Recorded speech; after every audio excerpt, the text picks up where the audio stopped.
A pilot program leverages social media to find kidney donors. Meanwhile, recent data found that road salt stays in waterways for a while. PennDOT's looking for some public input. Finally, the best cities for Christmas. I'm Claudia Dimuro, and you're listening to Today in PA.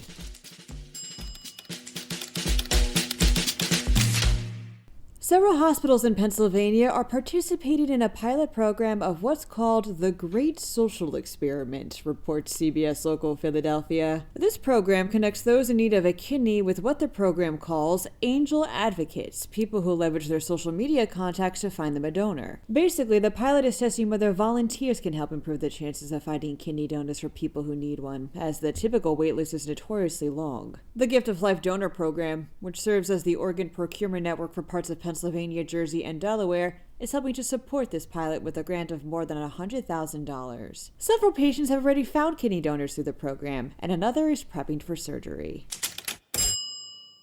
In starting a study led by Stroud Water Research Center, hundreds of volunteers fanned out across Pennsylvania, Jersey, and Delaware during the first couple of weeks of October, reports Why. What the center and these volunteers were trying to find out, as shown in the recently released data born from this study, is how long road salt used to de-ice roads during the winter sticks around, specifically in local waterways. And the answer is apparently a while. As in for months, or even in some cases, years. Of the more than 700 waterways sampled, 61% exceeded the aquatic life threshold set down by the Environmental Protection Agency, and 60% of samples exceeded what's acceptable for healthy drinking water. The amount of road salt used every year in the U.S. has, according to Penn State, doubled since 1975, amounting to about 15 to 32 million metric tons. Members of the group emphasize that they're not looking to do away with road salt entirely. Rather, they like more responsible usage. Said one of them, John Barbas, board member of Valley Forge Trout Unlimited, which participated in the project, quote, "Because we need to get around, we need the roads safe after a snowstorm. But there are ways of applying salt, applying brine to the roads, doing it in a very judicious way where we can limit how much salt is then transferred to the groundwater and then to the stream."